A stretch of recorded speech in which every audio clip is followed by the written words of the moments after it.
Pakita nyo po ulit ang frozen dagat. Please. So, since you said please, kahit na may mga ibang nagre-reklamo, bakit puro daw frozen dagat yung pinapakita ko, sige, ipapakita ko. Since pauwi na ako, galing ng trabaho, maaga ako umuwi ngayon. It is 11:30 ng gabi dito.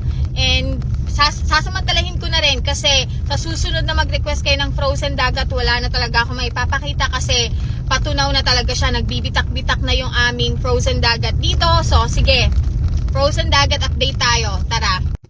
Ayan, pupunta tayo doon ngayon.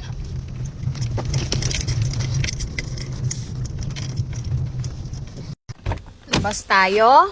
Ayan, 11:30 dito ng gabi.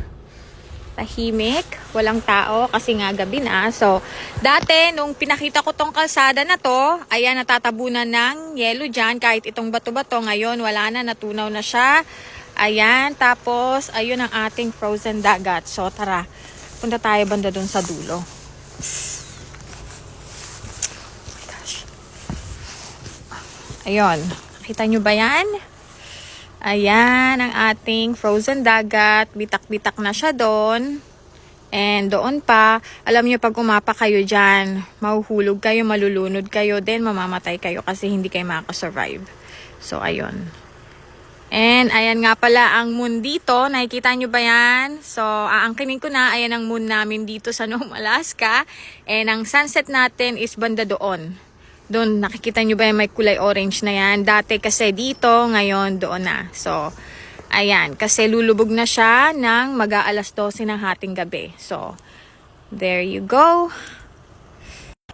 Ayun o, nakikita nyo ba yung mga bitak-bitak na yon? Ayun, ayun, yan. Nagbibitak-bitak na siya. Kasi tunaw na siya next month. So, ayan, next time na mag-request kayo ng frozen dagat, wala na akong maipapakita sa inyo. Kaya, ayan, sasamantalahin ko na ang pagpapakita nito kahit maraming nagre-reklamo. Yun. And one more thing nga pala guys, dito sa amin sa Nome, Alaska, hindi na masyado malamig. Yes, kahit merong mga yellow-yellow dyan sa paligid ko, dito sa kabila wala naman masyado.